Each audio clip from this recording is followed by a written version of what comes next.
नमस्कार जय हिंद साथियों। नई सैन्य भर्ती योजना अग्निपथ योजना के तहत सैन्य भर्ती योजना को मंजूरी मिली। उसके पश्चात इस बार बड़े बदलाव के तहत पहली बार ऑनलाइन एग्जाम के पैटर्न को लागू किया गया है।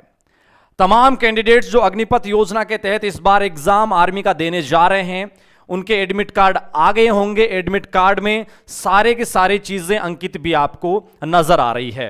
Admit card, photo ID, passport size आपकी फोटो है, pen, rough sheet, mask, sanitiser, तमाम इंस्ट्रक्शंस आपको दिए गए हैं।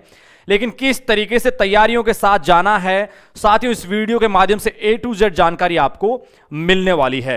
मैं तमाम इन डॉक्यूमेंट्स की बात करूंगा, जिन डॉक्यूमेंट्स को अगर आप सही से रीड कर पाएंगे और अपने साथ ले जाएंगे तो किसी भी प्रकार की दिक्कत का आपको सामना नहीं करना पड़ेगा। सबसे पहले तमाम भाइयों को बताना चाहूंगा कि आपके पास एडमिट कार्ड के अंदर क्या क्या चीजों का आपको ध्यान रखना है।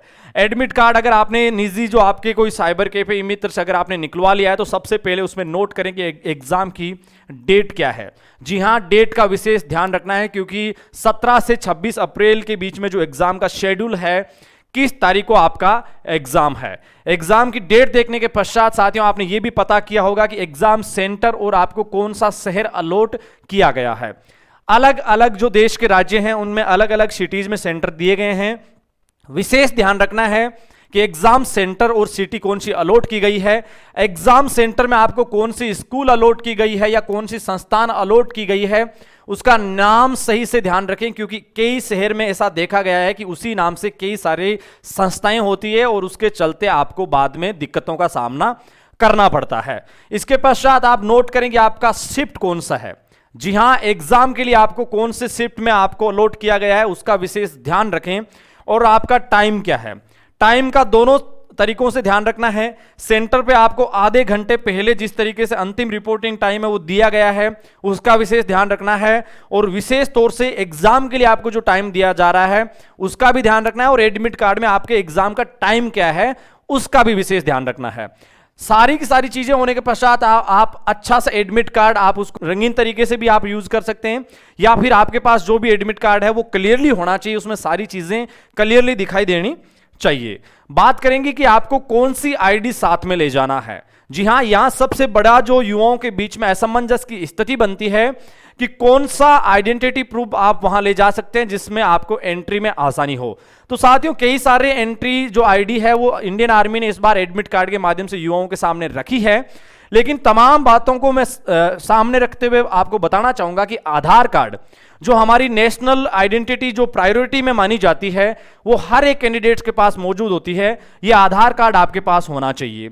इसके अलावा अगर आपके पास पैन कार्ड हो, आपके पास पासपोर्ट हो, आपके पास ड्राइविंग लाइसेंस हो, या फिर आपके पास वोटर आइडेंटिटी कार्ड हो, ये डॉक्यूमेंट्स, या इसके अलावा एक अन्य डॉक्यूमेंट जो है वो एम्प्लॉयर आईडी जो रोजगार आपके स्टेट गवर्नमेंट की ओर से या सेंट्रल गवर्नमेंट की ओर से आपको अलॉट किया जाता है, उन तमाम डॉक्यूमेंट्स जो इश्यू जो है वो गवर्नमेंट की ओर से होने चाहिए। यह आइडेंटिटी इंडियन आर्मी ने आपके साथ साझा की है। लेकिन अमूमन तौर पे वोटर आईडी, आधार कार्ड और पैन कार्ड किसी भी कैंडिडेट्स के पास ऐसी स्थिति नहीं है कि नहीं हो। ये डॉक्यूमेंट्स आपके पास मिल जाते हैं और इन डॉक्यूमेंट्स को आप ले जा सकते हैं।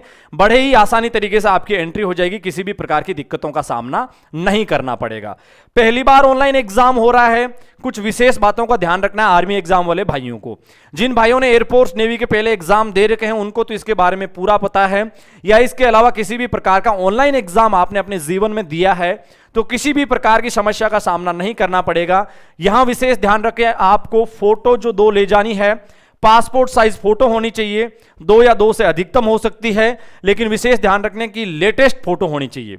आप पुरानी ले जाते हैं फिर वहां असमंजस की स्थितियां बनती है, वेरीफाई करने में दिक्कत आती है। तो साफ तौर पे इंडियन आर्मी ने कहा है कि पासपोर्ट साइज 2 लेटेस्ट फोटो आपके पास होनी चाहिए। यहां मैं बात करूंगा पेन की। अमूमन तौर पे पेन आपको सेंटर पे मिल जाएगा इस बार भी, लेकिन आप अपने साथ पारदर्शी ब्लैक एंड ब्लू पेन ले जा सकते हैं।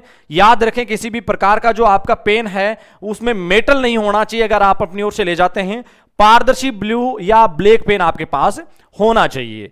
बात करेंगे पानी की बोतल भी आप ले जा सकते हैं, सीधे तौर पे ऐसी व्यवस्थाएं सेंटर में मिलती है, लेकिन अगर आप ले जाना चाहे तो छोटी बोतल जिसके ऊपर एकदम आपको जो उसकी सतह है वो पारदर्शी होनी चाहिए, बोले तो जिसके ऊपर एडवर्टीजमेंट की जो अन्य चीजें लगी होती है वो सारे लोगो हटे होने चाहिए, उसके ऊपर किसी भी प्रकार की कोई भी लिखित जानकारी नहीं होनी चाहिए उस ब्रांड के बारे में।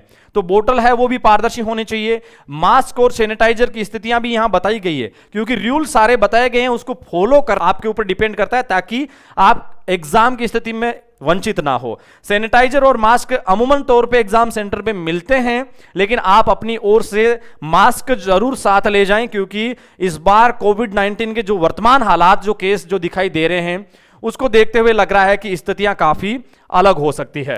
अब मैं यहां बताऊंगा तमाम साथियों को जो विशेष कुछ पॉइंट्स का आपको ध्यान रखना है, जिसमें पहला पॉइंट है आपका ड्रेस कोड। जी हां, dress code simple dress code होना चाहिए। हाफ बाजू की टी शर्ट हो, लोअर हो, तो उससे बेहतर कोई ड्रेस कोड नहीं है। और विशेष ध्यान रखें कि आप जो भी टी शर्ट पहन के जाते हैं, किसी भी प्रकार का मेटल उसके अंदर ऐड नहीं होना चाहिए, चाहे बाहर उसकी डिजाइन में हो या किसी भी जगह, वो चीजें नहीं होनी चाहिए। और सिंपल ड्रेस कोड के साथ जाएंगे, किसी भी प्रकार की असमंजस की स्थिति आपके साथ नहीं बनेगी। विशेष ध्यान रखें, अनावश्यक सामग्री की अगर बात की जाए, आपके पास किसी भी प्रकार का कोई ताबीज, हाथ में कड़ा, गले के अंदर कोई ऐसी चीजें, या बोले तो बेल्ट, यानी ये तमाम अनावश्यक सामग्री जो इंडियन आर्मी ने एडमिट कार्ड के माध्यम से आपको बताई है वो नहीं होनी चाहिए।